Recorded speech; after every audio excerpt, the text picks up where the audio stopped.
Hello ಗೆಳೆಯರೇ, ನಮ್ಮ ಲಾಯ್ಕ್ಸ್ ಪ್ರಸ್ತುತಪಡಿಸುತ್ತಿರುವ ಕನ್ನಡದಲ್ಲಿ ದ ಹಿಂದೂ ವಿಶ್ಲೇಷಣೆಗೆ ಸ್ವಾಗತ. ಇವತ್ತು ನಾವು ಅಕ್ಟೋಬರ್ 18, 2022ರ ಹಿಂದೂ ವಿಶ್ಲೇಷಣೆಯನ್ನು ನೋಡಲಿದ್ದೇವೆ.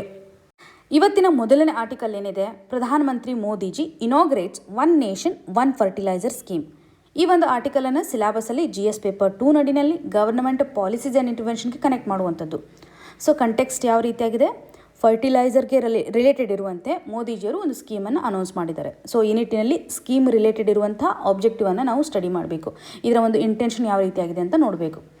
Ministry of chemical and fertiliser ನಡಿನಲ್ಲಿ ಪ್ರಧಾನಮಂತ್ರಿ ಕಿಸಾನ್ ಸಮೃದ್ಧಿ ಕೇಂದ್ರಗಳನ್ನು ಸ್ಥಾಪನೆ ಮಾಡಲಿಕ್ಕೆ ಅನೌನ್ಸ್ ಮಾಡಿದ್ದಾರೆ. ಸೊ ಈ ಒಂದು ಇನಾಗ್ರೇಷನ್ ನಡಿನಲ್ಲಿ, ಈ ಒಂದು ಸ್ಕೀಮ್ ನಡಿನಲ್ಲಿ ನಾವು ಪ್ರಧಾನಮಂತ್ರಿ ಕಿಸಾನ್ ಸಮೃದ್ಧಿ ಕೇಂದ್ರಗಳನ್ನು ಸ್ಥಾಪನೆ ಮಾಡ್ತಾ ಇರೋದನ್ನು ನೋಡ್ತಾ ಇದ್ದೀವಿ. ಈ ಒಂದು ಕೇಂದ್ರಗಳ ಇಂಪಾರ್ಟೆನ್ಸ್ ಏನಿದೆ, ಈ ಮೊದಲು ಫರ್ಟಿಲೈಸರ್ ರಿಲೇಟೆಡ್ ಇರ್ತಕ್ಕಂಥ ರೀಟೇಲ್ ಶಾಪ್ಸ್ಗಳು ಏನಿದಾವಲ್ಲ, ಅದನ್ನು ಎಲ್ಲನೂ ಸಹ ಇವತ್ತು ಪ್ರಧಾನಮಂತ್ರಿ ಕಿಸಾನ್ ಸಮೃದ್ಧಿ ಕೇಂದ್ರಗಳಾಗಿ ಕನ್ವರ್ಟ್ ಮಾಡಬೇಕು ಅನ್ನುವಂಥ ಒಂದು ಇಂಟೆನ್ಷನನ್ನು ಹೊಂದಿದೆ. ಈ ಕೇಂದ್ರಗಳು ಏನು ಮಾಡುತ್ತೆ ಅಂತಂದರೆ, ಅಗ್ರಿಕಲ್ಚರ್ ಸೆಕ್ಟರಲ್ಲಿ ಫಾರ್ಮರ್ಸ್ಗಳಿಗೆ ಬೇಕಾಗತಕ್ಕಂತಹ ಅಗ್ರಿ ಇನ್ಪುಟ್ಸ್ಗಳನ್ನು ಪ್ರೊವೈಡ್ ಮಾಡುತ್ತೆ. ಅಗ್ರಿ ಇನ್ಪುಟ್ಸ್ಗಳಂತಂದರೆ ಸ್ಪೆಸಿಫಿಕಲಿ ಸೀಡ್ಸ್ ಪ್ರೊವೈಡ್ ಮಾಡೋದಾಗಲಿ, ಫರ್ಟಿಲೈಸರ್ಸ್ಗಳನ್ನು ಪ್ರೊವೈಡ್ ಮಾಡೋದಾಗಲಿ ಈ ಒಂದು ಕೇಂದ್ರಗಳು ಮಾಡುತ್ತೆ ಅನ್ನೋದು. ಎಡಿಷ್ನಲ್ ಆಗಿ ಫಂಕ್ಷನ್ ಏನಂತಂದರೆ, ಇವಾಗ ಸಾಯಿಲ್ ಟೆಸ್ಟಿಂಗ್ನ ಒಂದು ಅವಶ್ಯಕತೆ ಇರುತ್ತೆ. ಸಾಯಿಲ್ ಯಾವ ರೀತಿಯಾಗಿ ಪ್ರೊಡಕ್ಟಿವ್ ಆಗಿದೆ ಅನ್ನೋದ್ರ ಬಗ್ಗೆ ಟೆಸ್ಟನ್ನು ಮಾಡಬೇಕಾಗುತ್ತೆ. ಆ ಒಂದು ಸಂದರ್ಭದಲ್ಲಿ ಈ ಕೇಂದ್ರಗಳು ಸಹಕಾರಿಯಾಗುತ್ತೆ.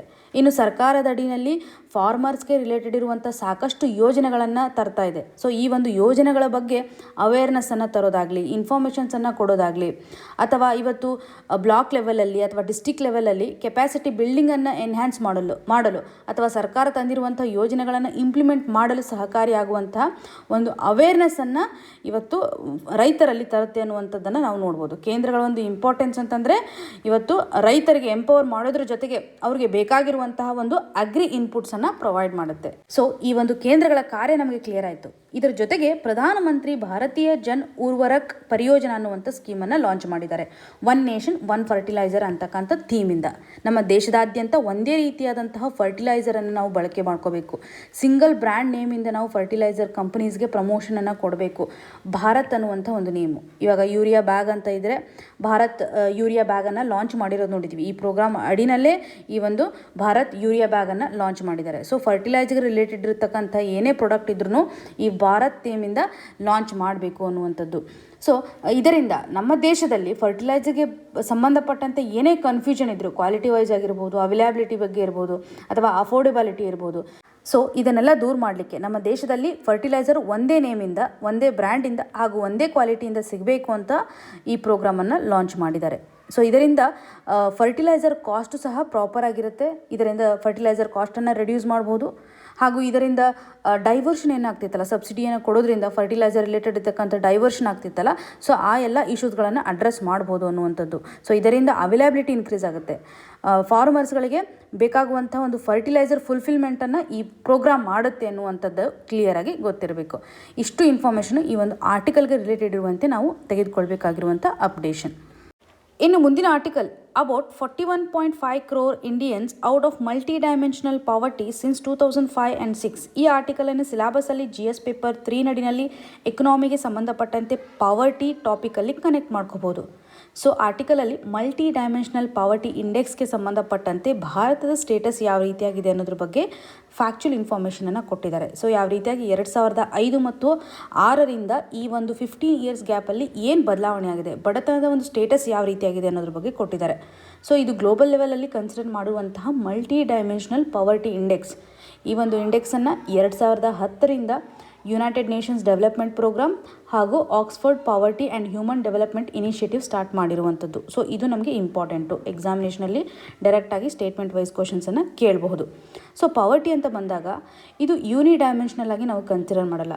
ಯಾಕೆಂದರೆ ಕೇವಲ ನಾವು ಇನ್ಕಮ್ನ ಆಧಾರದ ಮೇಲೆ ಮನುಷ್ಯನ ಲೈಫ್ ಬಗ್ಗೆ ಡಿಸೈಡ್ ಮಾಡಲಿಕ್ಕಾಗಲ್ಲ, ಅಥವಾ ಬಡತನದ ಬಗ್ಗೆ ಡಿಸೈಡ್ ಮಾಡಲಿಕ್ಕಾಗಲ್ಲ. ಸೊ ಈ ನಿಟ್ಟಿನಲ್ಲಿ ಈ ಒಂದು ಡೈಮೆನ್ಷನನ್ನು ಕನ್ಸಿಡರ್ ಮಾಡುವಾಗ ಮಲ್ಟಿ ಡೈಮೆನ್ಷನಲ್ ಅಂತ ಯಾಕೆ ಕನ್ಸಿಡರ್ ಮಾಡ್ತಾರೆ ಅಂದರೆ, ಎಜುಕೇಷನನ್ನು ಕನ್ಸಿಡರ್ ಮಾಡೋದು, ಹೆಲ್ತನ್ನು, ಈ ರೀತಿಯಾದಂಥ ಹಲವಾರು ಸ್ಟೇಟಸನ್ನು ನೋಡೋದ್ರ ಮುಖಾಂತರ ನಾವು ಇಂಡೆಕ್ಸ್ ಕೊಡೋದನ್ನು ನೋಡ್ಬೋದು. ಸೊ ಈ ನಿಟ್ಟಿನಲ್ಲಿ ಪ್ಯಾರಾಮೀಟರ್ಸ್ಗಳು ಏನು, ಇಂಡಿಕೇಟರ್ಸ್ಗಳು ಏನು ಅನ್ನೋದ್ರ ಬಗ್ಗೆ ನೋಡೋಣ. ಸೊ ಇದರಲ್ಲಿ 3 ರೀತಿಯಾದಂಥ ಇಂಡಿಕೇಟರ್ಸನ್ನು ಕನ್ಸಿಡರ್ ಮಾಡ್ತಾರೆ. ಮೊದಲೇದಾಗಿ ಎಜುಕೇಷನಲ್ಲೂ ಯಾವ ರೀತಿಯಾಗಿ ಸ್ಕೂಲಿಂಗ್ ಆಗುತ್ತೆ, ಎಷ್ಟು ವರ್ಷ ಅವರು ಶಾಲೆಗೆ ಹೋಗಿದ್ದಾರೆ ಮತ್ತು ಮಕ್ಕಳ ಒಂದು ಎನ್ರೋಲ್ಮೆಂಟ್ ಅಥವಾ ಶಾಲೆಗೆ ದಾಖಲಾತಿ ಯಾವ ರೀತಿಯಾಗಿರುತ್ತೆ ಅನ್ನುವಂಥ ಒಂದು ಡೈಮೆನ್ಷನನ್ನು ನೋಡ್ತಾರೆ. ಇನ್ನು ಹೆಲ್ತ್ ಕಂಡೀಷನ್ ಅಂತ ಬಂದಾಗ ಇಲ್ಲಿ ನ್ಯೂಟ್ರಿಷನ್ ಸ್ಟೇಟಸನ್ನು ನೋಡೋದ್ರ ಜೊತೆಗೆ ಚೈಲ್ಡ್ ಮೋರ್ಟಾಲಿಟಿಯನ್ನು ಸಹ ನೋಡ್ತಾರೆ. ನಾವು ರೀಸೆಂಟಾಗಿ ಗ್ಲೋಬಲ್ ಹಂಗರ್ ಇಂಡೆಕ್ಸನ್ನು ನೋಡಿದ್ವಿ. ಅದರಲ್ಲಿಯೂ ಸಹ 4 ರೀತಿಯಾದಂಥ ಇಂಡಿಕೇಟರ್ಸನ್ನು ಕನ್ಸಿಡರ್ ಮಾಡ್ತಾರೆ. ಸೊ ಮೊದಲೇ ಇಂಡಿಕೇಟರ್ ಏನಿತ್ತು, ಚೈಲ್ಡ್ ಮೋರ್ಟಾಲಿಟಿ ಒಂದಿತ್ತು, ಹಾಗೂ ಅಂಡರ್ ನರಿಶ್ಮೆಂಟ್ ಬಗ್ಗೆ ಇನ್ನೊಂದಾಗಲಿ, ಚೈಲ್ಡ್ ವೇಸ್ಟಿಂಗ್ ಹಾಗೂ ಚೈಲ್ಡ್ ಸ್ಟಂಟಿಂಗ್, ಈ ರೀತಿಯಾಗ 4 ಇಂಡಿಕೇಟರ್ಸನ್ನು ನೋಡಿದ್ವಿ. ಸೊ ಇದರಲ್ಲಿಯೂ ಸಹ ಚೈಲ್ಡ್ ಮೋರ್ಟಾಲಿಟಿಯನ್ನು ಕನ್ಸಿಡರ್ ಮಾಡ್ತಾರೆ, ಜೊತೆಗೆ ನ್ಯೂಟ್ರಿಷನ್ ಅಥವಾ ಅಂಡರ್ ನ್ಯೂಟ್ರಿಷನ್ ಕಂಡೀಷನ್ ಇದೆನೋ ಇಲ್ವೋ ಅನ್ನುವಂಥ ಒಂದು ಸ್ಟೇಟಸನ್ನು ತೆಗೆದುಕೊಳ್ತಾರೆ. ಇನ್ನು ಸ್ಟ್ಯಾಂಡರ್ಡ್ ಆಫ್ ಲಿವಿಂಗ್ ಅಂತ ಬಂದಾಗ ಹೌಸಿಂಗ್ ಯಾವ ರೀತಿಯಾಗಿದೆ, ಎಲೆಕ್ಟ್ರಿಸಿಟಿ ಸಪ್ಲೈ ಯಾವ ರೀತಿಯಾಗಿದೆ, ಫ್ಲೋರಿಂಗ್ ಇರ್ಬೋದು, ಅಥವಾ ಡ್ರಿಂಕಿಂಗ್ ವಾಟರ್ ಸ್ಟೇಟಸ್ಸು, ಸ್ಯಾನಿಟೇಷನ್ನು, ಕುಕ್ಕಿಂಗ್ ಫ್ಯೂಯಲ್ ಇರ್ಬೋದು, ಯಾವ ರೀತಿಯಾದ ಅಸೆಟ್ಸನ್ನು ಹೊಂದಿದೆ ಫ್ಯಾಮಿಲಿ, ಈ ಎಲ್ಲ ಡೈಮೆನ್ಷನ್ಸನ್ನು ನೋಡೋದ್ರ ಮುಖಾಂತರ ಸೊ ಒಟ್ಟಾರೆಯಾಗಿ 10 ಇಂಡಿಕೇಟರ್ಸನ್ನು ಇನ್ಕ್ಲೂಡ್ ಮಾಡ್ತಾರೆ. Majorly education, health, standard of living, ಇದು ಬ್ರಾಡರ್ ಆಸ್ಪೆಕ್ಟ್. ಇದರಲ್ಲಿ ಸಬ್ ಸೆಕ್ಷನ್ಸ್ ಅಥವಾ ಸಬ್ ಸ್ಟೇಟಸನ್ನು ನೋಡಿದಾಗ ಟೋಟಲ್ 10 ಇಂಡಿಕೇಟರ್ಸ್ಗಳು ಬರುತ್ತೆ. 3 ಬ್ರಾಡರ್ ಡೈಮೆನ್ಷನ್ಸ್ ಅಂತ ಕನ್ಸಿಡರ್ ಮಾಡಿದಾಗ education, health, standard of living, ಇಷ್ಟು ಕ್ಲಿಯರ್ ಆಗಿರಲಿ. ಇನ್ನು ರಿಪೋರ್ಟ್ ಯಾವ ರೀತಿಯಾಗಿ ಹೇಳ್ತಾ ಇದೆ, 2005-6ರಿಂದ 2019 ಹಾಗೂ 21 ಈ ಒಂದು ಡ್ಯೂರೇಷನಲ್ಲಿ ಕನ್ಸಿಡರ್ ಮಾಡಿದರೆ ಭಾರತದಲ್ಲಿ ಬಡತನದ ಒಂದು ಸ್ಟೇಟಸ್ ಯಾವ ರೀತಿಯಾಗಿದೆ. ಸೊ ಮೊದಲು 2005 ಮತ್ತು 6ರ ಒಂದು ಸಂದರ್ಭದಲ್ಲಿ 41.5 ಕೋಟಿಯಷ್ಟು ಬಡತನದ ಸಂಖ್ಯೆಯನ್ನು ನೋಡ್ತಿದ್ವಿ. ಈ ಒಂದು ಸಂಖ್ಯೆ ಹೇಗೆ ಡೌನ್ ಆಗ್ತಾ ಬಂದಿದೆ, ಮೊದಲ 10 ವರ್ಷವನ್ನು ಕನ್ಸಿಡರ್ ಮಾಡಿದರೆ ಈ ಟೋಟಲ್ ನಂಬರಲ್ಲಿ 2/3 ಮೆಂಬರ್ಸು ಕಡಿಮೆ ಆಗಿರುವಂಥದ್ದು, ಹಾಗೂ ನೆಕ್ಸ್ಟ್ 5 ಇಯರ್ಸಲ್ಲಿ 1/3 ರಿಮೈನಿಂಗ್ ಮೆಂಬರ್ಸು ಬಡತನವನ್ನು ಕಡಿಮೆ ಮಾಡ್ಕೋತಾ ಇರುವಂಥದ್ದು. ಸೊ ಒಟ್ಟಾರೆಯಾಗಿ ಬಡತನದ ಒಂದು ಪರ್ಸೆಂಟೇಜ್ ಲೆವೆಲಲ್ಲಿ ನೋಡಿದ್ರೆ 2005 ಮತ್ತು 6ರಲ್ಲಿ ಟೋಟಲ್ ಆಗಿ 55.1% ಅಷ್ಟು ಬಡತನವನ್ನು ಹೊಂದಿದ್ವಿ. 2019 ಮತ್ತು 21 ಅಂತ ಬಂದಾಗ ಟೋಟಲ್ ಆಗಿ 16.4% ಅಷ್ಟು ಬಡತನದ ಒಂದು ಪರ್ಸೆಂಟೇಜ್. ಸೊ ಇದು ಕಂಪ್ಯಾರಿಟಿವ್ಗೋಸ್ಕರ. ಸೊ ಇದರಲ್ಲಿ ಇಂಡಿಕೇಟರ್ಸ್ಗಳನ್ನು ನಾವೆಲ್ಲ ಕನ್ಸಿಡರ್ ಮಾಡಿದರೆ ನಮ್ಮ ದೇಶದಲ್ಲಿ ಬಡತನ ಕಡಿಮೆ ಇದೆ ಅನ್ನೋದ್ರ ಬಗ್ಗೆ ಹೇಳ್ಬೋದು. ಇಲ್ಲಿರುವಂಥ ಒಂದು ಮೇಜರ್ ಕನ್ಸರ್ನ್ ಅಂತಂದರೆ, ಇವಾಗ ಏನು ಡೇಟಾಗಳನ್ನು ಕಲೆಕ್ಟ್ ಮಾಡಿಕೊಂಡು ಮಲ್ಟಿ ಡೈಮೆನ್ಷನಲ್ ಪಾವರ್ಟಿ ಇಂಡೆಕ್ಸನ್ನು ಗ್ಲೋಬಲ್ ಲೆವೆಲಲ್ಲಿ ಕೊಡ್ತಾ ಇದ್ದಾರಲ್ಲ, ನಮ್ಮ ದೇಶದಲ್ಲಿರುವಂಥ ಡೇಟಾವನ್ನು, ಅದರಲ್ಲೂ ಬಡತನಕ್ಕೆ ಸಂಬಂಧಪಟ್ಟಂಥ ಡೇಟಾವನ್ನು ನ್ಯಾಷನಲ್ ಫ್ಯಾಮಿಲಿ ಹೆಲ್ತ್ ಸರ್ವೇನಲ್ಲಿರುವಂತಹ ಇನ್ಫಾರ್ಮೇಷನ್ನ ಮುಖಾಂತರ ಡಿಪೆಂಡೆನ್ಸಿಯನ್ನು ತೋರಿಸಿದ್ದಾರೆ ಅಂತ. ನ್ಯಾಷನಲ್ ಫ್ಯಾಮಿಲಿ ಹೆಲ್ತ್ ಸರ್ವೆ 5 ಆಗಿ ರಿಲೀಸ್ ಆಗಿದೆ. ಸೊ ಈ ಒಂದು ನ್ಯಾಷನಲ್ ಫ್ಯಾಮಿಲಿ ಹೆಲ್ತ್ ಸರ್ವೆಯಲ್ಲಿರ್ತಕ್ಕಂತಹ ಡೇಟಾವನ್ನು ಕಲೆಕ್ಟ್ ಮಾಡೋದ್ರ ಮುಖಾಂತರ ಸರಿಸುಮಾರು 71% ಅಷ್ಟು ಡೇಟಾವನ್ನು ಕನ್ಸಿಡರ್ ಮಾಡೋದ್ರ ಮುಖಾಂತರ ಇಂಡೆಕ್ಸನ್ನು ಕೊಟ್ಟಿದ್ದಾರೆ ಅಂತ. ಸೊ ಮೈಕ್ರೋ ಲೆವೆಲಲ್ಲಿರ್ತಕ್ಕಂಥ ಡೇಟಾ ಅಥವಾ ಕಂಪ್ಯಾರಿಸನ್ ಡೇಟಾ ಅಷ್ಟೊಂದು ಇಂಪಾರ್ಟೆಂಟ್ ಆಗಲ್ಲ. ಇಲ್ಲಿ ನಿಮಗೆ ಬೇಸಿಕಲಿ ಮಲ್ಟಿ ಡೈಮೆನ್ಷನಲ್ ಪಾವರ್ಟಿ ಇಂಡೆಕ್ಸಲ್ಲಿ ಭಾರತದ ಒಂದು ಸ್ಥಿತಿಗತಿ ಯಾವ ರೀತಿಯಾಗಿದೆ, ಸೊ ಪಾವರ್ಟಿ ಯಾವ ರೀತಿಯಾಗಿ ಬದಲಾವಣೆ ಆಗಿದೆ ಅನ್ನೋದ್ರ ಬಗ್ಗೆ ನೀವು ಮೇನ್ಸಲ್ಲಿ ಯೂಸ್ ಮಾಡ್ಬೋದು, ಅಥವಾ ಪ್ರಿಲಿಮ್ಸಲ್ಲಿನೂ ಸಹ ಡೈರೆಕ್ಟಾಗಿ ಯಾರು ರಿಲೀಸ್ ಮಾಡ್ತಾರೆ ಅಥವಾ ಇದರಲ್ಲಿರ್ತಕ್ಕಂಥ ಇಂಡಿಕೇಟರ್ಸ್ ಬಗ್ಗೆ ಮೆನ್ಷನ್ ಮಾಡ್ತಾರೆ. ಸೊ ಇಷ್ಟು ಇನ್ಫಾರ್ಮೇಷನ್ ಆರ್ಟಿಕಲ್ಗೆ ಸಂಬಂಧಪಟ್ಟಂತೆ ನಿಮಗೆ ತಿಳಿದಿರಬೇಕು. ಇನ್ನು ಮುಂದಿನ article, today's weapon of choice it's expanding dimensions. ಈ ಆರ್ಟಿಕಲನ್ನು ಸಿಲೆಬಸಲ್ಲಿ GS ಪೇಪರ್ 3 ನಡಿನಲ್ಲಿ ಸೆಕ್ಯೂರಿಟಿ ರಿಲೇಟೆಡ್ ಇರ್ತಕ್ಕಂಥ ಟಾಪಿಕಲ್ಲಿ ಕನೆಕ್ಟ್ ಮಾಡುವಂಥದ್ದು.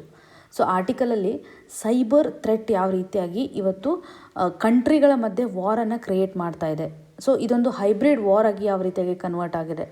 ನಾವು ರಷ್ಯಾ ಮತ್ತು ಉಕ್ರೈನ್ ಕಾನ್ಫ್ಲಿಕ್ಟನ್ನು ನೋಡಿದಾಗ ಇದರಲ್ಲಿ ಸಾಕಷ್ಟು ಆರ್ಟಿಫಿಷಿಯಲ್ ಇಂಟೆಲಿಜೆನ್ಸ್ ರಿಲೇಟೆಡ್ ಇರ್ತಕ್ಕಂತಹ ಮಿಲಿಟರಿ ಇನೋವೇಷನ್ಸನ್ನು ನೋಡಿದ್ದೀವಿ. ಸೊ ಇಲ್ಲಿ ಎರಡೂ ಕಂಟ್ರಿಗಳ ಮಧ್ಯೆ ಡಿಫೆನ್ಸ್ ಸೆಕ್ಟರಲ್ಲೂ ಸಹ ವಾರ್ ನಡೀತಾ ಇದೆ, ಜೊತೆಗೆ ಇವತ್ತು ಸೈಬರ್ ರಿಲೇಟೆಡ್ ಇರ್ತಕ್ಕಂತಹ ವಾರು ಸಹ ನಡೀತಾ ಇದೆ ಅನ್ನೋದು ಇವಾಗ ಬೆಳಕಿಗೆ ಬಂದಿದೆ. ಸೈಬರ್ ಅಟ್ಯಾಕ್ಸ್ಗಳು ಯಾವ ರೀತಿ ಆಗ್ತಾ ಇದೆ ಅನ್ನುವಂತೆ.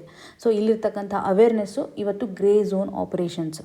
ಸೊ ಇವಾಗ ಟ್ರೆಡಿಷನಲ್ ಮೆಥಡಲ್ಲಿ ಎರಡು ಕಂಟ್ರಿಗಳ ಮಧ್ಯೆ ಹೇಗೆ ಕದನಗಳು ನಡೆಯುತ್ತೆ ಅಥವಾ ವಾರ್ಗಳು ನಡೆಯುತ್ತೆ, ಬ್ಯಾಟಲ್ ಗ್ರೌಂಡಲ್ಲಿ ಡಿಫೆನ್ಸಲ್ಲಿರ್ತಕ್ಕಂಥ ಇನ್ಸ್ಟ್ರೂಮೆಂಟನ್ನು ಬಳಕೆ ಮಾಡಿಕೊಂಡು ಫೈಟಿಂಗನ್ನು ಮಾಡ್ತಾರೆ. ಸೊ ಈ ಒಂದು ಸಂದರ್ಭದಲ್ಲಿ ಅಥವಾ ಪ್ರೆಸೆಂಟ್ ಸಿಚುವೇಷನಲ್ಲಿ ಟೆಕ್ನಾಲಜಿಯನ್ನು ಬಳಕೆ ಮಾಡ್ತಾ ವಾರ್ಗಳು ನಡೀತಾ ಇದೆ.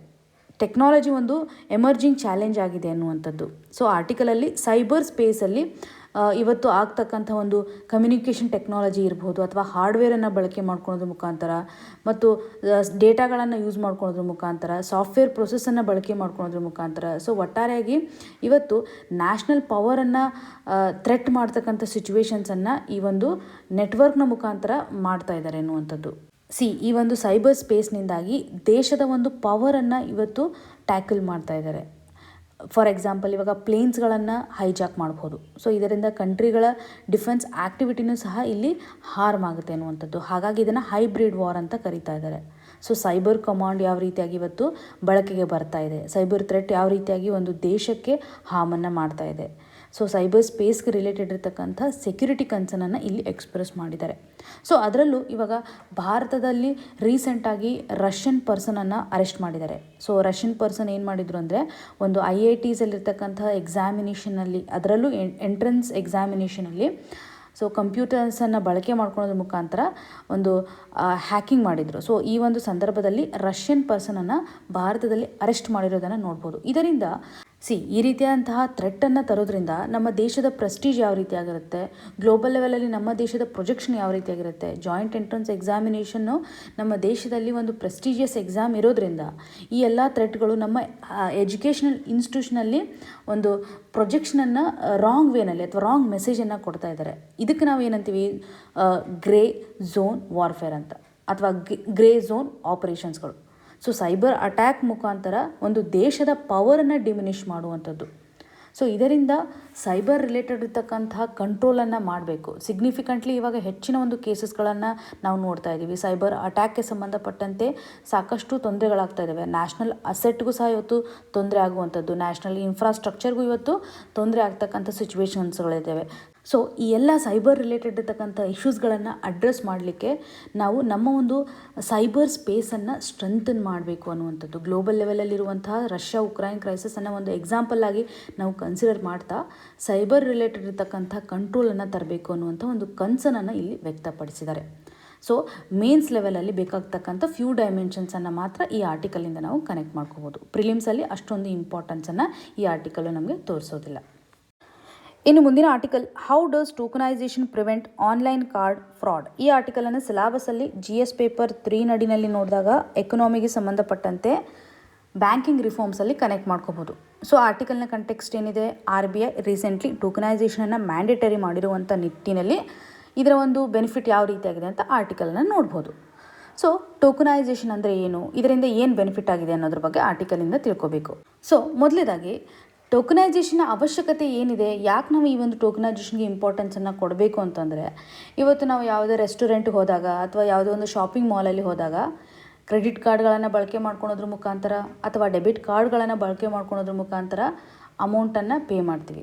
ಸೊ ಈ ಒಂದು ಟ್ರಾನ್ಸಾಕ್ಷನ್ ಅಡಿನಲ್ಲಿ ಏನು ಚಾನ್ಸಸ್ ಇರುತ್ತೆ, ನಿಮ್ಮ ಕಾರ್ಡಲ್ಲಿರ್ತಕ್ಕಂಥ ಡೀಟೇಲ್ಸನ್ನು ತೆಗೆದುಕೊಳ್ಬೋದು. ನಿಮ್ಮ ಕಾರ್ಡಲ್ಲಿ ಒಂದು ಮ್ಯಾಗ್ನೆಟಿಕ್ ಸ್ಟ್ರಿಪ್ ಇರುತ್ತೆ. ಇದರ ಮುಖಾಂತರ ನಿಮ್ಮ ಕಾರ್ಡಲ್ಲಿರುವಂಥ ಎಲ್ಲ ಡೀಟೇಲ್ಸ್ಗಳನ್ನು ರೀಡ್ ಮಾಡ್ತಕ್ಕಂಥ ಗ್ಯಾಜೆಟ್ಗಳನ್ನು ಹೊಂದಿರ್ತಾರೆ. ಸೊ ಇದರಿಂದ ಹ್ಯಾಕರ್ಸ್ಗಳು ಏನು ಮಾಡ್ತಾರೆ, ನಿಮ್ಮ ಆನ್ಲೈನ್ ಇರತಕ್ಕಂಥ ಎಲ್ಲ ಅಮೌಂಟನ್ನು ತೆಗೆದುಕೊಳ್ಬೋದು. ಸೊ ಅವರು ಸಹ ಕೆಲವೊಂದಿಷ್ಟು ಮೊಬೈಲ್ ಆ್ಯಪ್ಸ್ಗಳನ್ನು ಬಳಕೆ ಮಾಡ್ಕೊಳ್ಳೋದ್ರ ಮುಖಾಂತರ ಡೀಟೇಲ್ಸನ್ನು ಟ್ರ್ಯಾಕ್ ಮಾಡ್ತಾ ಹೋಗ್ಬೋದು. ಸೊ ಇದರಿಂದ ಸಾಕಷ್ಟು ಕೇಸ್ಗಳು ರಿಪೋರ್ಟ್ ಆಗ್ತಾ ಇದ್ದಾವೆ. ಸರಿಸುಮಾರು 2000ಕ್ಕಿಂತ ಹೆಚ್ಚು ಕೇಸಸ್ಗಳು ಈ ಒಂದು ಕಾರ್ಡ್ ರಿಲೇಟೆಡ್ ಇರತಕ್ಕಂತಹ ಫ್ರಾಡ್ ಆ್ಯಕ್ಟಿವಿಟೀಸ್ ನಡಿನಲ್ಲಿ ನೋಡ್ಬೋದು. ಸೊ ಇದರಿಂದ ನಾವು ಕಾರ್ಡ್ ಟೋಕನೈಸೇಷನ್ ಅಥವಾ ಟೋಕನೈಸೇಷನನ್ನು ಪ್ರಿಫರ್ ಮಾಡ್ತಾ ಇದ್ದೀವಿ ಅನ್ನುವಂಥದ್ದು. ಸೊ ಹೇಗೆ ಈ ಫ್ರಾಡ್ ಆ್ಯಕ್ಟಿವಿಟೀಸ್ಗಳನ್ನು ತಡೆಗಟ್ಟಬಹುದು, ಟೋಕನೈಸೇಷನ್ ಯಾವ ರೀತಿಯಾಗಿ ವರ್ಕ್ ಆಗುತ್ತೆ ಅನ್ನೋದ್ರ ಬಗ್ಗೆ ನೋಡೋಣ. ಇವಾಗ ನಿಮ್ಮ ಹತ್ರ ಯಾವುದೇ ಒಂದು ಕ್ರೆಡಿಟ್ ಕಾರ್ಡು ಅಥವಾ ಡೆಬಿಟ್ ಕಾರ್ಡ್ ಇರುತ್ತೆ. ಸೊ ಇದಕ್ಕೆ ರಿಲೇಟೆಡ್ ಇರುವಂತೆ ಒಂದು ಕೋಡನ್ನು ಜನ್ರೇಟ್ ಮಾಡ್ತಾರೆ. ಸೊ ಅದರಲ್ಲಿರ್ತಕ್ಕಂಥ ಇನ್ಫಾರ್ಮೇಷನ್ಸ್ಗಳನ್ನು ಬಳಕೆ ಮಾಡಿಕೊಂಡು ಒಂದು ಯೂನಿಕ್ ಕೋಡನ್ನು ಜನ್ರೇಟ್ ಮಾಡಲಾಗುತ್ತೆ. ಈ ಒಂದು ಕೋಡೇ ಟೋಕನ್ ಅಂತ ಕರಿಬೋದು. ಇದು ಇಂಡಿವಿಜುವಲ್ ಕಾರ್ಡ್ ಸ್ಪೆಸಿಫಿಕ್ ಆಗಿರುತ್ತೆ. ಈ ಒಂದು ಟೋಕನ್ನ ಮುಖಾಂತರ ಇವತ್ತು ನೀವು ಟ್ರಾನ್ಸಾಕ್ಷನ್ನ ಮಾಡ್ಬೋದು. ಸೊ ಇಲ್ಲಿರ್ತಕ್ಕಂಥ ಪ್ರೊಸೆಸನ್ನು ನೋಡಿ. ಫಾರ್ ಎಕ್ಸಾಂಪಲ್, ನಿಮ್ಮ ಡೆಬಿಟ್ ಕಾರ್ಡು ಅಥವಾ ಕ್ರೆಡಿಟ್ ಕಾರ್ಡ್ಗೆ ಒಂದು ಟೋಕನನ್ನು ಜನ್ರೇಟ್ ಮಾಡಬೇಕಂದ್ರೆ ನೀವು ಮರ್ಚೆಂಟ್ ಹತ್ರ ರೆಗ್ಯುಲರ್ ಬೇಸ್ ಮೇಲೆ ವಿಸಿಟ್ ಮಾಡ್ತಾ ಇರ್ತೀರ ಅಥವಾ ಯಾವುದೇ ಒಂದು ಶಾಪ್ಗೆ ಹೋಗ್ತಾ ಇರ್ತೀರ. ಸೊ ಆ ಮರ್ಚೆಂಟ್ ಏನು ಮಾಡ್ಬೋದು, ನಿಮ್ಮ ಪರ್ಮಿಷನ್ ಮುಖಾಂತರ ಈ ಟೋಕನೈಸೇಷನನ್ನು ಇನಿಷಿಯೇಟ್ ಮಾಡ್ಬೋದು. ಸೊ ಈ ಒಂದು ಪ್ರೊಸೆಸನ್ನು ಇನಿಷಿಯೇಟ್ ಮಾಡ್ತಾರೆ. ಸೊ ಇನಿಷಿಯೇಟ್ ಮಾಡಿದಾದಮೇಲೆ ನಿಮ್ಮ ಕಾರ್ಡ್ನ ಒಂದು ನೆಟ್ವರ್ಕ್ ಯಾವ ರೀತಿಯಾಗಿರುತ್ತೆ, ನಿಮ್ಮ ಕಾರ್ಡ್ ನೆಟ್ವರ್ಕ್ ಅವ್ರು ಏನು ಮಾಡ್ತಾರೆ, ಒಂದು ಟೋಕನನ್ನು ಜನ್ರೇಟ್ ಮಾಡ್ತಾರೆ. ಸೊ ಈ ಒಂದು ರಿಕ್ವೆಸ್ಟು ನಿಮ್ಮ ಕಾರ್ಡ್ ನೆಟ್ವರ್ಕಿಗೆ ಹೋಗುತ್ತೆ. ಸೊ ಆ ಒಂದು ನೆಟ್ವರ್ಕ್ನ ಮುಖಾಂತರ SBI ಇರ್ಬೋದು ಅಥವಾ ಅದರ್ ಬ್ಯಾಂಕ್ಸ್ ಇರ್ಬೋದು, ಈ ರೀತಿಯಂಥ ನೆಟ್ವರ್ಕ್ ಏನು ಮಾಡುತ್ತೆ ಅಂದರೆ ನಿಮ್ಮಲ್ಲಿರ್ತಕ್ಕಂಥ ಇನ್ಫಾರ್ಮೇಷನನ್ನು ಬಳಕೆ ಮಾಡ್ಕೊಂಡು, ಇವಾಗ ಕಾರ್ಡ್ ನಂಬರ್ ಇರುತ್ತೆ, ನಿಮ್ಮ ಕಾರ್ಡ್ ರಿಲೇಟೆಡ್ ಇರುವಂಥ ಇನ್ಫಾರ್ಮೇಷನ್ ಅಂತಂದರೆ ನಂಬರ್ ಇರ್ಬೋದು ಅಥವಾ CVV ನಂಬರು, ಇದನ್ನೆಲ್ಲ ಕನ್ಸಿಡರ್ ಮಾಡ್ತಾ ಒಂದು ಟೋಕನನ್ನು ಜನ್ರೇಟ್ ಮಾಡುತ್ತೆ ಅಥವಾ ಒಂದು ಕೋಡನ್ನು ಜನ್ರೇಟ್ ಮಾಡುತ್ತೆ. ಈ ಕೋಡನ್ನು ಜನ್ರೇಟ್ ಮಾಡಿದಾದಮೇಲೆ ನಿಮ್ಮ ಒಂದು ಅಪ್ರೂವಲ್ಗೆ ಸಂಬಂಧಪಟ್ಟಂತೆ OTP ಬರ್ಬೋದು. ಸೊ ಟ್ರಾನ್ಸಾಕ್ಷನನ್ನು ಮಾಡುವಂಥ ಸಂದರ್ಭದಲ್ಲಿ OTP ಬರುತ್ತೆ. ಸೊ ಈ ಒಂದು OTPಯನ್ನು ಬಳಕೆ ಮಾಡ್ಕೊಂಡಾದ್ಮೇಲೆ ಈ ಟೋಕನ್ ಏನಿರುತ್ತಲ್ಲ ಈ ಮರ್ಚೆಂಟ್ ಹತ್ರ ಹೋಗುತ್ತೆ. ಸೊ ಮರ್ಚೆಂಟ್ ಏನು ಮಾಡ್ಬೋದು, ಈ ಒಂದು ಟೋಕನನ್ನು ಸೇವ್ ಮಾಡಿಟ್ಕೋಬೋದು ಮಲ್ಟಿಪಲ್ ಟ್ರಾನ್ಸಾಕ್ಷನ್ಗೋಸ್ಕರ. ನೆಕ್ಸ್ಟ್ ಟೈಮ್ ನೀವು ಹೋದಾಗ ಇದೇ ಟೋಕನ್ನ ಮುಖಾಂತರ ನೀವು ಏನು ಮಾಡ್ಬೋದು, ಟ್ರಾನ್ಸಾಕ್ಷನನ್ನು ಮಾಡ್ತಾ ಹೋಗ್ಬೋದು. ಸೊ ಈ ರೀತಿಯಾಗಿ ಟೋಕನ್ಗಳನ್ನು ಬಳಕೆ ಮಾಡ್ಕೊಳೋದ್ರ ಮುಖಾಂತರ ನೀವು ಪೇಮೆಂಟನ್ನು ಮಾಡ್ಬೋದು. ಮಲ್ಟಿಪಲ್ ಟೈಮ್ಸು ನೀವು ಟೋಕನನ್ನು ಜನ್ರೇಟ್ ಮಾಡ್ಬೋದು, ಅಥವಾ ಮಲ್ಟಿಪಲ್ ಕಾರ್ಡ್ಗಳನ್ನು ಬಳಕೆ ಮಾಡಿಕೊಂಡು ನೀವು ಈ ಟೋಕನೈಸೇಷನ್ ಪ್ರೊಸೆಸನ್ನು ಯೂಸ್ ಮಾಡ್ಕೋಬೋದು. ಇದರಲ್ಲಿ ಯಾವುದೇ ರೀತಿಯಾಗಿ ಕಾರ್ಡ್ ನಂಬರ್ ಇರೋದಿಲ್ಲ, CVV ನಂಬರ್ ಇರೋದಿಲ್ಲ. ಇದರಿಂದ ಫ್ರಾಡ್ ಆ್ಯಕ್ಟಿವಿಟೀಸ್ಗಳನ್ನು ನಾವು ತಡೆಗಟ್ಟಬಹುದು. ಸೊ ಈ ನಿಟ್ಟಿನಲ್ಲಿ ಟೋಕನೈಸೇಷನ್ ಅಂದರೆ ಏನು, ಇದನ್ನು ಟರ್ಮಿನಾಲಜಿ ಬೇಸ್ಡ್ ಸೆಕ್ಷನಲ್ಲಿ ನಾವು ಕನೆಕ್ಟ್ ಮಾಡ್ಕೊಳ್ಳುವಂಥದ್ದು. ಸೊ ಇದರಿಂದ ಆಗ್ತಕ್ಕಂಥ ಬೆನಿಫಿಟ್ ಯಾವ ರೀತಿಯಾಗಿದೆ, ಸೊ ಸಿಂಪಲ್ ಪ್ರೊಸೆಸ್ ಯಾವ ರೀತಿಯಾಗಿದೆ, ಇಷ್ಟು ಇನ್ಫಾರ್ಮೇಷನ್ ಈ ಒಂದು ಆರ್ಟಿಕಲ್ಗೆ ಸಂಬಂಧಪಟ್ಟಂತೆ ನಮಗೆ ತಿಳಿದಿರಬೇಕು. ಇನ್ನು ಮುಂದಿನ article, recovery analysis that points out what India got wrong. ಈ ಆರ್ಟಿಕಲನ್ನು ಸಿಲೆಬಸಲ್ಲಿ ನಾವು ನೋಡಿದಾಗ GS ಪೇಪರ್ 2 ನಡಿನಲ್ಲಿ ಇಂಟರ್ನ್ಯಾಷನಲ್ ರಿಲೇಷನಲ್ಲಿ ವರ್ಲ್ಡ್ ಬ್ಯಾಂಕ್ ರಿಲೇಟೆಡ್ ಇರ್ತಕ್ಕಂಥ ರಿಪೋರ್ಟನ್ನು ಕನ್ಸಿಡರ್ ಮಾಡ್ಬೋದು, ಹಾಗೂ ಗವರ್ಮೆಂಟ್ ಪಾಲಿಸೀಸ್ ಆ್ಯಂಡ್ ಇಂಟರ್ವೆನ್ಷನ್ಸ್ ಆಗಿರ್ಬೋದು. GS ಪೇಪರ್ 3 ನಡಿನಲ್ಲಿ ಬಂದಾಗ ಫಿಸ್ಕಲ್ ಪಾಲಿಸಿನಲ್ಲಿಯೂ ಸಹ ನಾವು ಕನೆಕ್ಟ್ ಮಾಡುವಂಥದ್ದು. ಸೊ ಕಂಟೆಕ್ಸ್ಟ್ ಯಾವ ರೀತಿಯಾಗಿದೆ, ರೀಸೆಂಟಾಗಿ ವರ್ಲ್ಡ್ ಬ್ಯಾಂಕ್ ಒಂದು ರಿಪೋರ್ಟನ್ನು ಕೊಟ್ಟಿದೆ. ಈ ಒಂದು ರಿಪೋರ್ಟ್ನ ನೇಮ್ ಏನಂತಂದರೆ ಕರೆಕ್ಟಿಂಗ್ ಕೋರ್ಸಸ್ ಅನ್ನುವಂಥದ್ದು. ಸೊ ಈ ಒಂದು ರಿಪೋರ್ಟಲ್ಲಿ ಬಡತನದ ಸ್ಟೇಟಸನ್ನು ನೋಡಿದರೆ ಒಟ್ಟಾರೆಯಾಗಿ 7 ಕೋಟಿ ಮಿಲಿಯನ್ ಅಷ್ಟು ಜನ ಬಡತನದಲ್ಲಿ ಇದ್ದಾರೆ ಅಂತ. ಇಷ್ಟು ಬಡತನ ಹೆಚ್ಚಾಗಿದೆ ಅನ್ನೋದ್ರ ಬಗ್ಗೆ ಹೇಳ್ತಾ ಇದ್ದಾರೆ. ಗ್ಲೋಬಲ್ ಲೆವೆಲಲ್ಲಿರುವಂಥ ಪವರ್ಟಿ ಎಷ್ಟು ಹೆಚ್ಚಾಗಿದೆ ಅಂದರೆ 2019ರಿಂದ 2020ಕ್ಕೆ ಕಂಪೇರ್ ಮಾಡಿದರೆ 8.4% ಇರುವಂಥದ್ದು 9.3% ಅಷ್ಟು ಹೆಚ್ಚಾಗಿದೆ. ಸೊ ಈ ಒಂದು ಪವರ್ಟಿ ಯಾಕೆ ಇದು ಹೆಚ್ಚಾಗಿದೆ, ಇದು ಗ್ಲೋಬಲಲ್ಲಿರ್ತಕ್ಕಂಥ ಒಂದು ಇನ್ಇಕ್ವಾಲಿಟೀಸನ್ನು ಹೆಚ್ಚು ಮಾಡ್ತಾ ಇದೆ, ಅಸಮಾನತೆಯನ್ನು ಹೆಚ್ಚು ಮಾಡ್ತಾ ಇದೆ ಅನ್ನುವಂಥ ಒಂದು ರಿಫ್ಲೆಕ್ಷನನ್ನು ಹೇಳುತ್ತೆ. ಸೊ ಇದರಲ್ಲಿ ಬೇಸಿಕಲಿ ಇನ್ಕಮ್ಗೆ ಸಂಬಂಧಪಟ್ಟಂತೆ ಡೇಟಾವನ್ನು ಕಲೆಕ್ಟ್ ಮಾಡ್ಕೊಂಡಿದ್ದಾರೆ. ಇನ್ಕಮ್ನ ಆಧಾರದ ಮೇಲೆ ಇವತ್ತು ರಿಚೆಸ್ಟ್ ಕಂಟ್ರೀಸ್ಗಳು ಯಾವ ರೀತಿಯಾಗಿದೆ ಮತ್ತು ಪೋರೆಸ್ಟ್ ಕಂಟ್ರೀಸ್ಗಳು ಅಥವಾ ಬಡತನ ಇರತಕ್ಕಂಥ ಕಂಟ್ರೀಸ್ಗಳು ಯಾವ ರೀತಿಯಾಗಿದೆ ಅಂತ. ಸೊ ಈ ಒಂದು ರಿಪೋರ್ಟಲ್ಲಿ ಅಸಮಾನತೆಯ ಹೆಚ್ಚಳ ಆಗಿರಬಹುದು ಅಥವಾ ವೆಲ್ತ್ ಯಾವ ರೀತಿಯಾಗಿ ಡಿಸ್ಟ್ರಿಬ್ಯೂಟ್ ಆಗಿದೆ, ಅಸಮಾನವಾಗಿರುವಂಥ ವೆಲ್ತ್ ಡಿಸ್ಟ್ರಿಬ್ಯೂಷನ್ ಅನ್ನುವಂಥದ್ದನ್ನು ರಿಫ್ಲೆಕ್ಟ್ ಮಾಡ್ತಾ ಇದೆ. ಸೊ ಸರ್ಕಾರ ಇವತ್ತು ಫಿಸ್ಕಲ್ ಪಾಲಿಸಿಯ ಮುಖಾಂತರ ಕ್ರೈಸಿಸನ್ನು ತಡೆಗಟ್ಟೋದ್ರಲ್ಲಿ ಯಾವ ರೀತಿಯಾದಂಥ ಸ್ಟೆಪ್ಸನ್ನು ತೆಗೆದುಕೊಳ್ಬೇಕು, ಎಫೆಕ್ಟಿವ್ ಆಗಿರುವಂಥ ಪಾಲಿಸಿಯನ್ನು ಯಾವ ರೀತಿಯಾಗಿ ತರಬೇಕು. ಅದರಲ್ಲೂ ಇವಾಗ ಪ್ಯಾಂಡಮಿಕ್ನಿಂದಾಗಿ ಸಾಕಷ್ಟು ಪುವರ್ ಕಂಟ್ರೀಸ್ಗಳಿಗೆ ಹೆಚ್ಚಿನ ಒಂದು ಇಂಪ್ಯಾಕ್ಟ್ ಆಗಿದೆ. ಸೊ ಕಂಟ್ರೀಸ್ಗಳು ಇವತ್ತು ಆ ಪ್ಯಾಂಡಮಿಕ್ ಸಂದರ್ಭದಲ್ಲಿ ಎಲ್ಲರಿಗೂ ಸಫಿಷಿಯೆಂಟ್ ಆಗಿರುವಂಥ ಫೆಸಿಲಿಟೀಸನ್ನು ಪ್ರೊವೈಡ್ ಮಾಡಲಿಕ್ಕೆ ಆಗ್ತಾ ಇರಲಿಲ್ಲ. ರಿಸೋರ್ಸ್ನ ಒಂದು ಸ್ಕೇರ್ಸಿಟಿಯನ್ನು ನಾವು ನೋಡ್ಬೋದಾಗಿತ್ತು.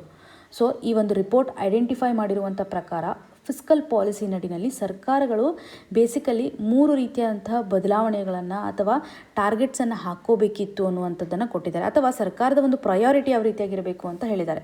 ಸೊ 3 ಪ್ರಯಾರಿಟೀಸನ್ನು ನಾವಿಲ್ಲಿ ನೋಡೋದಾದರೆ, ಸೊ ಮೊದಲೇ ಹಂತದಲ್ಲಿ ಇವಾಗ ಪುವರ್ ಪೀಪಲ್ಗೆ ಬೆನಿಫಿಟ್ಸನ್ನು ಕೊಡಬೇಕಂತಂದರೆ ಫಸ್ಟ್ ಏನಾಗುತ್ತೆ, ಸಬ್ಸಿಡೀಸ್ ಇಂಪಾರ್ಟೆಂಟು. ಸೊ ಸಬ್ಸಿಡೀಸನ್ನು ಯಾವ ರೀತಿಯಾಗಿ ಸರ್ಕಾರ ಕೊಡುತ್ತೆ, ಇದಕ್ಕೆ ಸಂಬಂಧಪಟ್ಟಂಥ ಪಾಲಿಸಿಯಲ್ಲಿ ಬದಲಾವಣೆಯನ್ನು ಮಾಡಬೇಕು. ಪ್ರಯಾರಿಟಿ ಏನಂತಂದರೆ ಪುವರ್ ಪೀಪಲ್ಗೆ ಬೆನಿಫಿಟ್ ಆಗುವಂತೆ ಸಬ್ಸಿಡೀಸ್ ಮೇಲೆ ಫೋಕಸ್ ಮಾಡಬೇಕು. ಸೆಕೆಂಡ್ ಅಂತಂದರೆ ಇವಾಗ ಲಾಂಗ್ ಟರ್ಮಲ್ಲಿ ನಾವು ಹೆಲ್ಪ್ ಆಗಲಿಕ್ಕೆ ಒಂದು ಪಬ್ಲಿಕ್ ಇನ್ವೆಸ್ಟ್ಮೆಂಟನ್ನು ಮಾಡಬೇಕು. ಸೊ ಸೆಕೆಂಡ್ ಅಂತಂದರೆ ಇನ್ವೆಸ್ಟ್ಮೆಂಟ್ ಮೇಲೆ ಫೋಕಸ್ ಮಾಡುವಂಥದ್ದು. ಸೊ ಇನ್ವೆಸ್ಟ್ಮೆಂಟ್ ಆಯಿತು, ಸಬ್ಸಿಡೀಸ್ ಆಯಿತು. ಇನ್ನು ಥರ್ಡ್ ಕ್ಯಾಟಗರಿನಲ್ಲಿ ಸರ್ಕಾರ ಟ್ಯಾಕ್ಸೇಷನ್ ಮೇಲೆ ಅಥವಾ ಟ್ಯಾಕ್ಸ್ ಸಿಸ್ಟಮ್ ಮೇಲೆ ಫೋಕಸ್ ಮಾಡಬೇಕು. ಸೊ ಟ್ಯಾಕ್ಸನ್ನು ಹಾಕುವಾಗ ಪ್ರೋಗ್ರೆಸಿವ್ ಡೈರೆಕ್ಟ್ ಟ್ಯಾಕ್ಸ್ ಮೇಲೆ ಹೆಚ್ಚಿನ ಒಂದು ಫೋಕಸನ್ನು ಮಾಡಬೇಕು. ಇಂಡೈರೆಕ್ಟ್ ಟ್ಯಾಕ್ಸಿನ ಬದಲಾಗಿ ನೇರ ತೆರಿಗೆ ಮೇಲೆ ಹೆಚ್ಚಿನ ಫೋಕಸನ್ನು ಮಾಡಬೇಕು. ಸೊ ಇದರಿಂದ ಸರ್ಕಾರಕ್ಕೂ ರೆವಿನ್ಯೂ ಬರುತ್ತೆ. ಸೊ ಅವರು ಹೆಚ್ಚಿನ ಒಂದು ರಿಸೋರ್ಸನ್ನು ಬಳಕೆ ಮಾಡ್ಕೋಬೋದು. ಸೊ ಸರ್ಕಾರ ಪಾಲಿಸೀಸ್ಗಳನ್ನು ತರುವಾಗ ಈ 3 ಪ್ರಯಾರಿಟೀಸನ್ನು ಕನ್ಸಿಡರ್ ಮಾಡಬೇಕು ಅನ್ನೋದನ್ನು ರಿಪೋರ್ಟ್ ಎಂಫಸೈಸ್ ಮಾಡ್ತಾ ಇದೆ. ಭಾರತದಲ್ಲಿರುವಂಥ ಒಂದು ಡೇಟಾವನ್ನು ಕಲೆಕ್ಟ್ ಮಾಡ್ಕೊಳ್ಳುವಾಗ ವರ್ಲ್ಡ್ ಬ್ಯಾಂಕು ಇವತ್ತು ಕನ್ಸ್ಯೂಮರ್ ಪಿರಾಮಿಡ್ಸ್ ಹೌಸ್ ಹೋಲ್ಡ್ ಸರ್ವೆಯಲ್ಲಿರುವಂಥ ಇನ್ಫಾರ್ಮೇಷನ್ ಮೇಲೆ ರಿಲೇ ಆಗಿದೆ ಅಥವಾ ಕನ್ಸಿಡರೇಷನನ್ನು ಮಾಡಿದೆ ಅನ್ನುವಂಥದ್ದು. ಯಾಕೆಂದರೆ 2011ರಿಂದ ಜನಗಣತಿ ಆಗಿಲ್ಲ, ಪವರ್ಟಿ ರಿಲೇಟೆಡ್ ಇರ್ತಕ್ಕಂಥ ಆಫಿಷಿಯಲ್ ಡೇಟಾ ಯಾವುದಿಲ್ಲ. ಹಾಗಾಗಿ consumer pyramids household survey ಮೇಲೆ ಹೆಚ್ಚಿನ ಒಂದು ಇಂಪಾರ್ಟೆನ್ಸನ್ನು ಕೊಟ್ಟಿದೆ ಅನ್ನುವಂಥದ್ದು. ಸೊ ಭಾರತದಲ್ಲಿ ಸರಿಸುಮಾರು ಎಸ್ಟಿಮೇಷನ್ನ ಪ್ರಕಾರ 5.6 crore ಪಾವರ್ಟಿ ಇದೆ ಅನ್ನುವಂಥದ್ದು. ನಮ್ಮ GDPಗೆ ಕಂಪೇರ್ ಮಾಡಿದರೆ 7.5% ಆಫ್ GDP ಅನ್ನುವಂಥದ್ದನ್ನು ಹೇಳ್ಬೋದು. ಸೊ ಇಷ್ಟು ಪಾವರ್ಟಿ ಕಂಡೀಷನ್ ಇದೆ ಅನ್ನುವಂಥ ಒಂದು ರಿಪೋರ್ಟನ್ನು ನಾವಿಲ್ಲಿ ನೋಡ್ತಾ ಇದ್ದೀವಿ. ಇನ್ನು ಪ್ಯಾಂಡಮಿಕ್ ಆದಮೇಲೆ ಭಾರತ ಫಿಸ್ಕಲ್ ಸ್ಟಿಮ್ಯುಲಸ್ ಅಂತ ಅನೌನ್ಸ್ ಮಾಡಿತ್ತು. ಸರಿಸುಮಾರು 2,00,000 ಕೋಟಿಯಷ್ಟು ಅಮೌಂಟ್ ಇರಬಹುದು, ಅಥವಾ ನಮ್ಮ GDPಯಲ್ಲಿರ್ತಕ್ಕಂಥ 1% ನಾವು ಫಿಸಿಕಲ್ ಸ್ಟಿಮ್ಯುಲಸ್ನಲ್ಲಿ ಬಳಕೆ ಮಾಡ್ಕೋತೀವಿ ಅನ್ನುವಂಥದ್ದು. ಇಷ್ಟೊಂದು ಅಮೌಂಟನ್ನು ನಾವು ಅಲೋಕೇಟ್ ಮಾಡಿದ್ದೀವಿ, ಆದರೆ ಇದರ ರಿಸಲ್ಟನ್ನು ಯಾವ ರೀತಿಯಾಗಿ ನೋಡ್ತಾ ಇದ್ದೀವಿ, ಸೊ ಎಫೆಕ್ಟಿವ್ ಆಗಿ ಯಾವ ರೀತಿಯಾಗಿ ಯುಟಿಲೈಸ್ ಮಾಡ್ತಾ ಇದ್ದೀವಿ, ಪಾಲಿಸಿನಲ್ಲಿ ಯಾವ ರೀತಿಯಾದಂಥ ರಾಂಗ್ ಆಗಿದೆ. ಇವಾಗ for example Mahatma Gandhi national rural employment act ಅಂತ ನೋಡ್ತೀವಿ, MG-ನರೇಗಾ. ಇದರಲ್ಲಿ ಕೇವಲ 20 ರೂಪೀಸನ್ನು ಪರ್ ಡೇ ಬೇಸಿಸ್ ಮೇಲೆ ಇನ್ಕ್ರೀಸ್ ಮಾಡಿರೋದನ್ನು. ಸೊ ಇಲ್ಲಿ ಲೀಸ್ಟ್ ಅಮೌಂಟನ್ನು ಅಲೋಕೇಟ್ ಮಾಡಿದ್ವಿ. ನಿಜ ಹೇಳಬೇಕಂತಂದರೆ ರೂರಲ್ ಏರಿಯಾಗಳಲ್ಲಿ ಒಂದು ಹೌಸ್ ಹೋಲ್ಡ್ಗೆ ಇನ್ಕಮನ್ನು ಪ್ರೊವೈಡ್ ಮಾಡಲಿಕ್ಕೆ MG-ನರೇಗಾ ಇಂಪಾರ್ಟೆಂಟ್ ರೋಲನ್ನು ಪ್ಲೇ ಮಾಡ್ತಾ ಇದೆ. ಸೊ ಇದರ ಒಂದು ಇಂಪಾರ್ಟೆನ್ಸ್ ಹೆಚ್ಚಾಗಿರೋದ್ರಿಂದ ನಾವು ಯಾಕೆ ಇಲ್ಲಿ ಹೆಚ್ಚಿನ ಒಂದು ಅಲೋಕೇಶನ್ಸನ್ನು ಮಾಡಿರೋದಾಗಲಿ, ಸೊ ನಮ್ಮ ಸ್ಪೆಂಡಿಂಗಲ್ಲಿ ಲಾಸ್ ಆಗಿದೆ ಅನ್ನುವಂಥದ್ದು. ಹಾಗೂ ಈ ಸ್ಟಿಮ್ಯುಲಸ್ ಪ್ಯಾಕೇಜಲ್ಲಿ ರೀಫೈನಾನ್ಸಿಂಗ್ ಸ್ಕೀಮ್ಸಲ್ಲಿ ಹೆಚ್ಚಿನ ಒಂದು ಪ್ರಯಾರಿಟಿಯನ್ನು ಕೊಟ್ಟಿದ್ವಿ. ಪ್ರೈವೇಟ್ ಎಂಟರ್ಪ್ರೈಸಸನ್ನು ಬೂಸ್ಟ್ ಮಾಡಲಿಕ್ಕೆ ಕ್ರೆಡಿಟನ್ನು ಪ್ರೊವೈಡ್ ಮಾಡೋದಾಗಲಿ, ಇದೊಂದು ಇನ್ಎಫಿಷಿಯೆಂಟ್ ಮೆಕ್ಯಾನಿಸಮ್ ಆಗಿ ಕನ್ಸಿಡರ್ ಮಾಡ್ಬೋದು. ಒಂದು ಹೌಸ್ ಹೋಲ್ಡಲ್ಲಿ ಇರ್ತಕ್ಕಂಥ ಕನ್ಸಂಪ್ಷನನ್ನು ಇನ್ಕ್ರೀಸ್ ಮಾಡಬೇಕಂತಂದರೆ ಹೌಸ್ ಹೋಲ್ಡಲ್ಲಿ ಇರ್ತಕ್ಕಂಥ ಜನರಿಗೆ ಇನ್ಕಮ್ ಬರಬೇಕಲ್ವಾ. ಸೊ ಇನ್ಕಮ್ ಮೊದಲು ಬಂದಾಗ ಇದರಿಂದ ಕನ್ಸಂಪ್ಷನ್ ಬೂಸ್ಟ್ ಆಗುತ್ತೆ. ಸೊ ಇಲ್ಲಿ ನಾವೇನು ಮಾಡ್ತಾಯಿದ್ದೀವಿ, ಪ್ರೈವೇಟ್ ಎಂಟರ್ಪ್ರೈಸಸ್ಗೆ ಮನಿಯನ್ನು ಸಪ್ಲೈ ಮಾಡ್ತಾ ಇದ್ದೀವಿ. ಸೊ ಇದು ಪ್ರಾಪರ್ ಆಗಿರುವಂಥ ಒಂದು ಸ್ಟೆಪ್ ಅಲ್ಲ ಅನ್ನುವಂಥ ಕನ್ಸರ್ನನ್ನು ನೋಡ್ಬೋದು. ಇನ್ನು ಪ್ರಧಾನಮಂತ್ರಿ ಗರೀಬ್ ಕಲ್ಯಾಣ್ ಅನ್ನ ಯೋಜನಾ, ಇದರ ಅಡಿನಲ್ಲಿ ಇವತ್ತು ನಾವು ಸರ್ಕಾರ ಫುಡ್ ಗ್ರೇನ್ಸನ್ನು ಕೊಡ್ತಾ ಇದ್ದೀವಿ ಅನ್ನೋಂಥ ಅನೌನ್ಸ್ಮೆಂಟನ್ನು ಮಾಡಿದ್ವಿ. ಸೊ ಇದು ಇವಾಗ ಕಂಪ್ಲೀಟಾಗಿ ಮುಗಿದು ಹೋಗ್ಬಿಟ್ಟಿದೆ ಅಂತ, ಅಂದರೆ ಈ ಸಬ್ಸಿಡೀಸ್ ಲೆವೆಲಲ್ಲಿ ನಾವು ಇದನ್ನು ನೋಡ್ಬೋದು. ಸೊ ಇಷ್ಟೆಲ್ಲ ಮಾಡಿದರೂ ಭಾರತದ ಒಂದು ರ್ಯಾಂಕಿಂಗನ್ನು ನಾವು ಗ್ಲೋಬಲ್ ಹಂಗರ್ ಇಂಡೆಕ್ಸಲ್ಲಿ ನೋಡಿದರೆ 107ನೇ ಸ್ಥಾನದಲ್ಲಿದೆ ಔಟ್ ಆಫ್ 121 ಕಂಟ್ರಿ. ಇದರಿಂದ ನಮ್ಮ ದೇಶದಲ್ಲಿ ಮಾಲ್ ನ್ಯೂಟ್ರಿಷನ್ ಏನಿದೆಯಲ್ಲ ಅದೇನೂ ಕಡಿಮೆ ಆಗಿಲ್ಲ. ಇಷ್ಟೆಲ್ಲ ಅನೌನ್ಸ್ ಮಾಡಿದರೂ ಸಹ ಈ ಒಂದು chronic mall nutrition problem solve ಆಗಿಲ್ಲ ಅನ್ನುವಂಥದ್ದು. ಸೊ ಇಲ್ಲಿ ಪ್ರಯಾರಿಟಿ ಬೇಸ್ ಮೇಲೆ ನೋಡಿದಾಗ ಸರ್ಕಾರ ರಿಫಾರ್ಮ್ಸನ್ನು ತರುವಾಗ, ಅದರಲ್ಲೂ ಟ್ಯಾಕ್ಸೇಷನ್ಗೆ ಸಂಬಂಧಪಟ್ಟಂತೆ ಬದಲಾವಣೆಯನ್ನು ಮಾಡುವಾಗ ಕಾರ್ಪೊರೇಟ್ ಟ್ಯಾಕ್ಸಲ್ಲಿ ಟ್ಯಾಕ್ಸ್ ರಿಡಕ್ಷನ್ ಮಾಡಿದ್ದಾರೆ. ಪ್ಯಾಂಡಮಿಕ್ ಆದಮೇಲೆ 30% ಇರುವಂಥ ಒಂದು ಟ್ಯಾಕ್ಸನ್ನು 22%ಗೆ ರೆಡ್ಯೂಸ್ ಮಾಡಿದ್ದಾರೆ. ಈ ಒಂದು ಹಂತದಲ್ಲಿ ನಾವು ನೇರ ತೆರಿಗೆ ಮೇಲೆ ಹೆಚ್ಚಿನ ರಿಡಕ್ಷನನ್ನು ಕೊಟ್ಟಿದ್ದೀವಿ. ಸರ್ಕಾರಕ್ಕೆ ಬರ್ತಕ್ಕಂಥ ಆದಾಯದಲ್ಲಿ ನೇರ ತೆರಿಗೆ ಕಡಿಮೆ ಆಗುವಂಥ ಸಾಧ್ಯತೆ ಇರುತ್ತೆ, ಇದ್ರ ಕೋಟಾ ಕಡಿಮೆ ಇರುತ್ತೆ. ಆದರೆ ನಾವು ಇಂಡೈರೆಕ್ಟ್ ಟ್ಯಾಕ್ಸ್ ಮೇಲೆ ಹೆಚ್ಚಿನ ಫೋಕಸನ್ನು ಮಾಡ್ತಾ ಇರೋದು ನೋಡ್ಬೋದು. ಗೂಡ್ಸ್ ಆ್ಯಂಡ್ ಸರ್ವಿಸ್ ಟ್ಯಾಕ್ಸ್ನ ಮುಖಾಂತರ ಸರ್ಕಾರಕ್ಕೆ ಹೆಚ್ಚು ರೆವೆನ್ಯೂ ಬರ್ತಾ ಇದೆ. GSTಗೆ ಸಂಬಂಧಪಟ್ಟಂತೆ ಗೂಡ್ಸ್ ಆ್ಯಂಡ್ ಸರ್ವಿಸ್ ಟ್ಯಾಕ್ಸ್ ಅಂತ ಬಂದಾಗ ಏನಾಗುತ್ತೆ, ಇದು ಕನ್ಸ್ಯೂಮರ್ ಮೇಲೆ ಬೀಳುತ್ತೆ, ಇದು ಸಿಟಿಜನ್ಸ್ ಮೇಲೆ ಇಂಪ್ಯಾಕ್ಟನ್ನು ಮಾಡ್ತಾ ಇದೆ. ಮೊದಲೇ ನಮ್ಮ ದೇಶದಲ್ಲಿ ಇನ್ಕಮ್ ಕಡಿಮೆ ಇದೆ ಮತ್ತು ನಾವು ಇಂಡೈರೆಕ್ಟ್ ಟ್ಯಾಕ್ಸಸ್ ಮೇಲೆ ಹೆಚ್ಚು ಫೋಕಸ್ ಮಾಡ್ತಾ ಇದ್ದೀವಿ. ಸೊ ಸರ್ಕಾರ ಡೈರೆಕ್ಟ್ ಟ್ಯಾಕ್ಸ್ ಮೇಲೆ ಹೆಚ್ಚಿನ ಒಂದು ಫೋಕಸ್ ಮಾಡಬೇಕು ಅನ್ನುವಂಥ ಇಂಪಾರ್ಟೆಂಟ್ ಡೈಮೆನ್ಷನನ್ನು ನಾವಿಲ್ಲಿ ನೋಡ್ಬೋದು. ಗ್ಲೋಬಲ್ ಲೆವೆಲಲ್ಲಿರುವಂತಹ ಈ ಒಂದು ಇನ್ಇಕ್ವಾಲಿಟಿ ರಿಪೋರ್ಟ್ ಭಾರತದಲ್ಲಿ ಇರುವಂಥ ಒಂದು ಪವರ್ಟಿ ಸ್ಟೇಟಸನ್ನು ಯಾವ ರೀತಿಯಾಗಿ ಕನ್ಸಿಡರ್ ಮಾಡುತ್ತೆ ಅಂದರೆ poor and very unequal country ಅನ್ನುವಂಥದ್ದು. ಸೊ ಈ ಸ್ಟೇಟಸನ್ನು ಹೊಂದಿದ್ರೂ ಸಹ ಭಾರತದ ರಿಫಾರ್ಮ್ಸಲ್ಲಿ ಬದಲಾವಣೆ ಆಗ್ತಾ ಇಲ್ಲ. ಇವಾಗ ನಾವು ವೆಲ್ತ್ ಟ್ಯಾಕ್ಸನ್ನು ಅಥವಾ ಇನ್ಹೆರಿಟೆನ್ಸ್ ಟ್ಯಾಕ್ಸನ್ನು ತರಬಹುದಲ್ಲ, ಯಾಕೆಂದರೆ ನಮ್ಮ ದೇಶದಲ್ಲಿ ಹೆಚ್ಚು ರಿಚ್ ಇರ್ತಕ್ಕಂಥ ಜನರಿದ್ದಾರೆ. ಇದರಿಂದ ವೆಲ್ತ್ ಟ್ಯಾಕ್ಸನ್ನು ಇಂಟ್ರೊಡ್ಯೂಸ್ ಮಾಡೋದ್ರ ಮುಖಾಂತರ ಸರ್ಕಾರಕ್ಕೆ ಇನ್ಕಮ್ ಬರ್ಬೋದಲ್ಲ, ಡೈರೆಕ್ಟ್ ಟ್ಯಾಕ್ಸ್ ಮೇಲೆ ನಾವು ಹೆಚ್ಚಿನ ಫೋಕಸ್ ಮಾಡ್ಬೋದಲ್ಲ. ಆದ್ರೂ ನಾವು ಇಂಡೈರೆಕ್ಟ್ ಟ್ಯಾಕ್ಸ್ ಮೇಲೆ ಹೆಚ್ಚಿನ ಫೋಕಸ್ ಮಾಡ್ತಾ ಇದ್ದೀವಿ. ಸೊ ಇಂಡೈರೆಕ್ಟ್ ಟ್ಯಾಕ್ಸನ್ನು ಇನ್ಕ್ರೀಸ್ ಮಾಡ್ತಾ ಇರೋದ್ರಿಂದ ಇವತ್ತು ಕುಕ್ಕಿಂಗ್ ಆಯಿಲ್ಗಳ ಒಂದು ಪ್ರೈಸಸ್ ಹೆಚ್ಚಾಗ್ಬೋದು, ಟ್ರಾನ್ಸ್ಪೋರ್ಟ್ ಫ್ಯೂಯಲ್ಸ್ಗಳ ಒಂದು ಪ್ರೈಸ್ ಹೆಚ್ಚಾಗ್ತಾ ಇದೆ. ಸೊ ಈ ಎಲ್ಲ ಕಾರಣಗಳಿಂದ ನಮ್ಮ ದೇಶದಲ್ಲಿರ್ತಕ್ಕಂಥ ಬಡವರು ಇನ್ನೂ ಕಡು ಬಡವರಾಗ್ತಾ ಇದ್ದಾರೆ. ಸರ್ಕಾರದ ಒಂದು ಪಾಲಿಸಿ ಹೇಗೆ ಇಂಪ್ಯಾಕ್ಟ್ ಆಗ್ತಾ ಇದೆ, ಸಾಮಾನ್ಯ ಜನರಲ್ಲಿರ್ತಕ್ಕಂಥ ಎಕನಾಮಿಕ್ ಸ್ಟೇಟಸನ್ನು ಯಾವ ರೀತಿಯಾಗಿ ಡಿಟರ್ಮೈನ್ ಮಾಡುತ್ತೆ, ಎಕ್ಸ್ಟ್ರೀಮ್ ಪವರ್ಟಿಗೆ ಯಾವ ರೀತಿಯಾಗಿ ತರ್ತಾ ಇದೆ ಅನ್ನುವಂಥದ್ದು. ಎಕನಾಮಿಕ್ ಮಿಸ್ಮ್ಯಾನೇಜ್ಮೆಂಟ್ ಆಗ್ತಾ ಇದೆ ನಮ್ಮ ದೇಶದಲ್ಲಿ. ಫಿಸ್ಕಲ್ ಪಾಲಿಸಿಯಲ್ಲಿ ಬದಲಾವಣೆಯನ್ನು ತರಬೇಕು ಅನ್ನುವಂಥದ್ದನ್ನು ರಿಪೋರ್ಟು ನಮಗೆ ಹೇಳ್ತಾ ಇದೆ. ಇಷ್ಟು ಇನ್ಫಾರ್ಮೇಷನ್ ನಮಗೆ ಎಕ್ಸಾಮಿನೇಷನ್ ಪರ್ಸ್ಪೆಕ್ಟಿವಲ್ಲಿ ಹೆಲ್ಪ್ ಆಗುತ್ತೆ. ಫಿಸ್ಕಲ್ ಪಾಲಿಸಿಯಲ್ಲಿ ಸರ್ಕಾರ ಹೇಗೆ ಫೋಕಸ್ ಮಾಡಬೇಕು, ಪ್ರಯಾರಿಟಿಯನ್ನು ಯಾವ ರೀತಿಯಾಗಿ ಕನ್ಸಿಡರ್ ಮಾಡಬೇಕು ಅಂತ ಪಾಸಿಟಿವ್ ಆಸ್ಪೆಕ್ಟ್ಸನ್ನು ನೋಡಬೇಕು. ಪಾಲಿಸಿ ಲೆವೆಲಲ್ಲಿ ಕ್ರಿಟಿಕಲಿ ಅನಲೈಸ್ ಮಾಡ್ತಕ್ಕಂಥ ಪಾಯಿಂಟ್ಸ್ಗಳನ್ನು ಎಲ್ಲಿ ಪಾಲಿಸಿ ಫೇಲ್ ಆಗ್ತಾ ಇದೆ ಅನ್ನೋದನ್ನು ಸಹ ನಾವು ಕನ್ಸಿಡರ್ ಮಾಡ್ಬೋದು. ಇವತ್ತಿನ question of the day section ಅಡಿನಲ್ಲಿ ಪವರ್ಟಿಗೆ ಕನೆಕ್ಟ್ ಆಗುವಂತೆ ಕ್ವಶನನ್ನು ಕೇಳಿದ್ದಾರೆ. ಇದಕ್ಕೆ ಸರಿಯಾದ ಉತ್ತರವನ್ನು ಕಮೆಂಟ್ ಸೆಕ್ಷನಲ್ಲಿ ಮೆನ್ಷನ್ ಮಾಡಿ ಅಂತ ಹೇಳ್ತಾ ಆಲ್ ದ ವೆರಿ ಬೆಸ್ಟ್. ಧನ್ಯವಾದಗಳು.